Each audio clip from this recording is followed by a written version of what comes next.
আজকের প্রতিবেদন দেশদ্রোহ।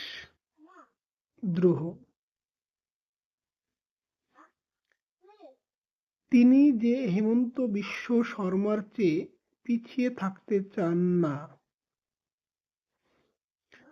আরও একবার তার প্রমাণ দিলেন শুভেন্দু অধিকারী। দোল উপলক্ষে এক জনসভায় গিয়ে তিনি স্লোগান দিলেন, ভারতের ধর্মনিরপেক্ষতা নিপাত যাক।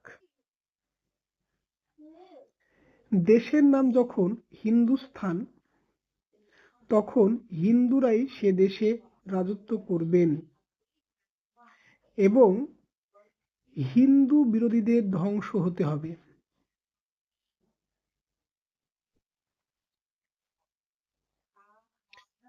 বিরোধী দলনেতার যুক্তিক্রমটি স্পষ্ট।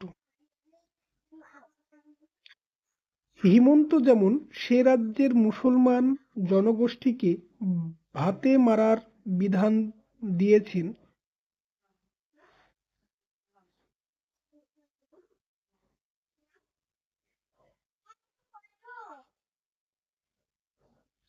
শুভেন্দুবাবু এই দফায় ততদূর যাননি। তবে যাবেন না এমন কোনো ভরসাও তার আচরণে নেই, থাকার কথাও নয়। কারণ তিনি যে অবস্থানটি প্রচার করেছেন, তাতে ব্যক্তি হিসাবে তিনি কতদূর বিশ্বাসী সে প্রশ্ন অবান্তর। অবস্থানটি স্পষ্টই তার দলের, নচেৎ একটি রাজ্যের মুখ্যমন্ত্রী এবং অপর রাজ্যের বিধানসভার বিরোধী দলনেতা যে পদের গুরুত্ব মুখ্যমন্ত্রী পদের অপেক্ষা খুব কম নয়, প্রায় একই ভাষায় একই রকম বিদ্বেষ ভাষণ করতেন না। হিমন্তের ক্ষেত্রে দল এই ঘৃণা ভাষণে তিলমাত্র আপত্তি প্রকাশ করেননি। শুভেন্দুর ক্ষেত্রেও করবে না বললেই অনুমান করা চলে। অর্থাৎ এই বিদ্বেষ বার্তায় দলের সমর্থন রয়েছে। হিমন্ত শুভেন্দুরা হিন্দু রাষ্ট্রের যে বিদ্বিষ্ট খোয়াব ফিরি করছেন, সেটি তাদের কল্পনা সঞ্চাত নয়। ভারতের গৌরিক বাস্তুতন্ত্র অন্তত 100 বছর ধরে সে কথা বলছে। ফারাক হলো কিছু বছর আগেও প্রকাশ্যে এমন ঘৃণা ভাষণের কথা ভাবতে পারতেন না কোনো কট্টরতম হিন্দু। আর এখন এই নরেন্দ্র মোদীর অমৃতকালে ঘৃণা এমনই স্বাভাবিক হয়েছে যে হিমন্ত শুভেন্দুদের মতো নেতারা এমন বিদ্বেষীকরণের আগে দ্বিতীয়বার ভাবেন না।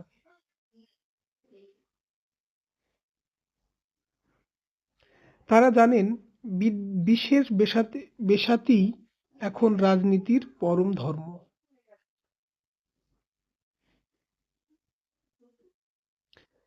এই ঘৃণ্য রাজনীতির দ্রুত প্রসার সত্ত্বেও ভারতের সংবিধান এখন ভারতকে ধর্ম নিরপেক্ষ পরিসর হিসাবে চিহ্নিত করে রেখেছে, হিন্দু রাষ্ট্র হিসাবে নয়। প্রশ্ন হলো, সেই পরিসরে দাঁড়িয়ে প্রকাশ্যে ধর্মনিরপেক্ষতা নিপাত কামনা করা কি রাষ্ট্রদ্রোহ নয়? তা না হলে রাষ্ট্রদ্রোহের সংজ্ঞাটিকে নতুনভাবে স্থির করতে হবে। কোনো ধর্মের প্রতি সরাসরি বিদ্বেষ জ্ঞাপন ভারতীয় সংবিধানের বিরোধী। কয়েকদিন আগেই সুপ্রিম কোর্টের মহামান্য বিচারপতি দ্ব্যর্থহীন ভাষায় তা আবার নতুন করে বলেছেন। অবশ্য বিজেপি নেতারা জানেন রাষ্ট্রদ্রোহ আইনের নিগড় তাদের জন্য নয়, সংবিধান বিরোধিতার অপরাধও তাদের বর্তায় নয়। বর্তমান মোদি ভারতের সমস্ত কঠোর কঠোরতায় বরাদ্দ কঠোরতায় বরাদ্দ রাজনৈতিক বিরোধীদের জন্য। তারা একথা জানেন না যে সংবিধানের নামে শপথ গ্রহণ করে তারা যে ক্ষমতার অধিকারী হয়েছেন, সেই ক্ষমতাকেই সংবিধানের ধ্বংসসাধনের কাজে ব্যবহার করতে তারা বিলক্ষণ অধিকারী। হিন্দুত্বের রাজনীতি ভারতে আজ এক শৈলিক ক্ষমতার অধিকারী, যে গেরুয়া রঙের শিলার আড়ালে যাবতীয় অন্যায় অনায়াসে চাপা পড়ে যায়।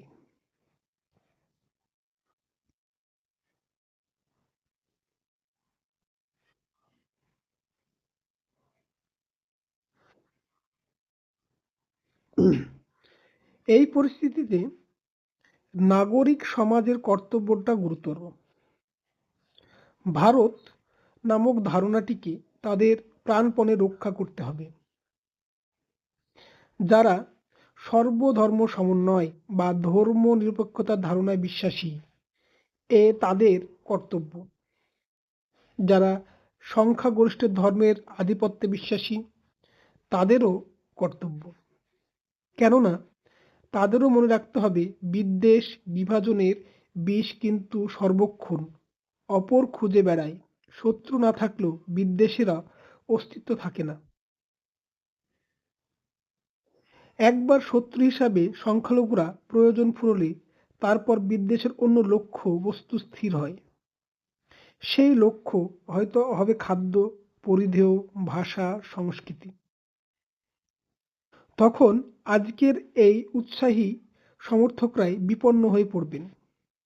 আসলে সর্বজনীনতার ধারণাটি একটি রক্ষা কবচ।